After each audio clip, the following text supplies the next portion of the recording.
Hi, I'm Katherine Hayhoe, a climate scientist and notorious troll blocker online. Welcome back to Cold Facts Hot Takes, where I take some of the thousands of troll comments that I have collected over the years, directed to me, and separate fact from fiction, while having a little fun along the way.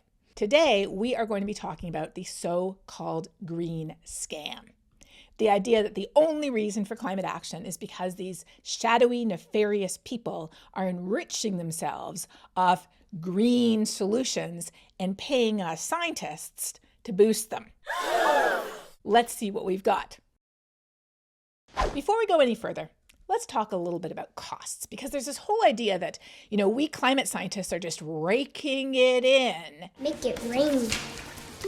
And those philanthropic, altruistic CEOs of big fossil fuel companies, they're just in it for the good of humanity. Aww. Right?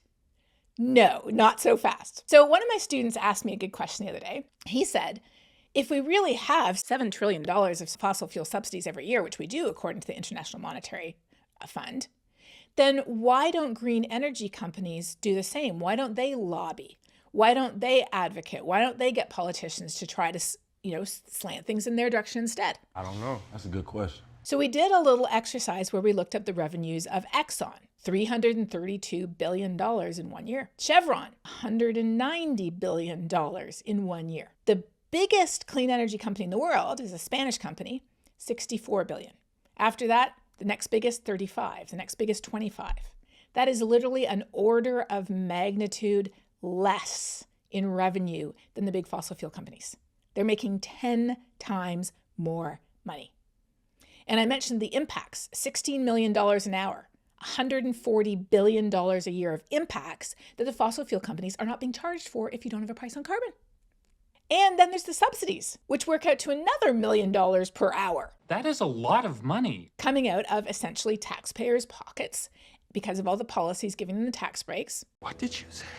And also all the damages due to climate change. Sure, you could say that there's a scam going on, but the scam going on is not a green energy scam. It's actually quite the opposite. Now, let's get to the comments. First up, we have a claim that climate was going to change either way. Well, that's true. If it weren't for the large-scale development of agriculture thousands of years ago, we would be gradually cooling right now. But the development of agriculture and the large-scale deforestation that accompanied it actually stabilized our climate. And then along came the Industrial Revolution, digging up all that coal, gas, and oil, burning it, producing all those heat-trapping gases, and we took off like a rocket in one direction. So the climate was not going to change either way if it wasn't for the Industrial Revolution. And he said, we're not going to stop it, so why don't we change with it? More taxes or those silly green initiatives that are more platitudes than solutions. Unfortunately, climate change has become an industry. He's not even consistent here with why he's objecting it. He's saying their solutions don't work, and it's an industry, and they're just out there to make money. Decide. Make a decision. Why is taxing, like the carbon tax that we had in Canada for a number of years, why is a carbon tax a viable solution? Well, it's because that our entire economy was constructed as if for a flat, infinite planet. The Earth is round. Thank you for joining us. That's right. It assumes that there's always more resources to get over here to put into our economy, and then it assumes that all of the pollution, waste, and heat-trapping gases we produce can be sent far away where they don't bother us anymore, so it assigns a value of $0 to all of that. Well, as you know, it is not a $0 cost. In fact, it's estimated that climate change is currently costing us $16 million an hour. Wait, is this a joke? That is not a zero cost. And so we really need a circular economy rather than a flat earth economy. And that's what excellent proposals like Kate Raworth's donut economics is all about. But in the meantime, with our flat earth economy, putting a price on the infinite resources going in and a price on the garbage, pollution, and heat-trapping gases coming out is the best way to put a Band-Aid on our flawed economic model. Does it work? Well, in 2018, two economists won the Nobel Prize for their work on carbon pricing. Wow, that sounds like a pretty big deal. It is actually in place in dozens of countries and other entities around the world. So these do work, but they don't enrich people. In fact, in Canada, when we had a carbon tax, the revenues went back to middle and lower income households to make sure that they weren't economically harmed. What these carbon taxes do is they simply harm those whose entire business model is based on digging up, processing, and burning fossil fuels. Like that! So it really does work. Now, often when people say there's a scam going on, they immediately bring in the globalists. Climate scam by the globalists elite to create a world government and enslave humanity. Well, I don't know. Humanity's pretty well on that path, given that millions of people die every year from the pollution from fossil fuels. Not to mention all of the wars that go on to try to maintain access to fossil fuels, all of the costs associated with it that are borne by the taxpayer. But this whole sort of shadowy cabal of globalists often gets a lot of traction, and I even get dragged into it. As this post says, it depends on whether she's an independent or paid for by one of the WEF cronies companies. What is WEF? WEF is the World Economic Forum. And I absolutely plead guilty to being involved with them. I am currently leading a WEF Global Futures Council on how to integrate human behavioral science into catalyzing climate action, especially in the private sector where we need it most. And for all of that work, which involves regular calls, meetings, reports, and everything like that, I'm being paid the princely sum of $0. I'm doing it for free, and everybody else on the committee is doing it for free. Why? Because we believe so strongly in climate action that if an organization like WEF, which brings together world leaders, is willing to give us a platform to reach people to talk about the need for climate action, we're going to do it even if we don't get paid. Now, a lot of these accusations do get even more personal. And one of the funniest ones I get is the ones, and I say ones because it happens multiple times, the ones that accuse me of flying places, like to climate conferences, on my private jet. What? And in fact, this man actually said, "You think university professors can't afford jets?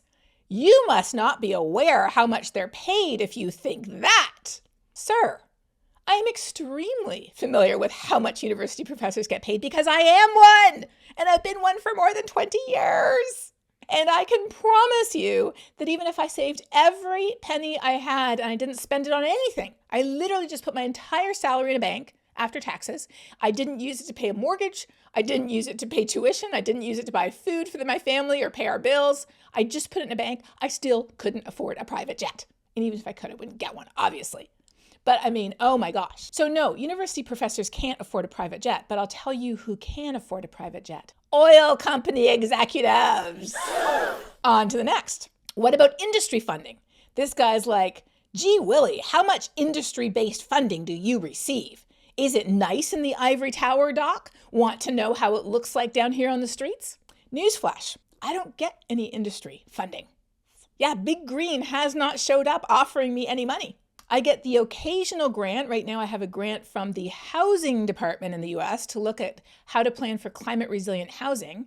And that's the only grant I have, and I don't use it for my salary. I use it to pay my students, my research staff, and others. But I will tell you who does get industry funding.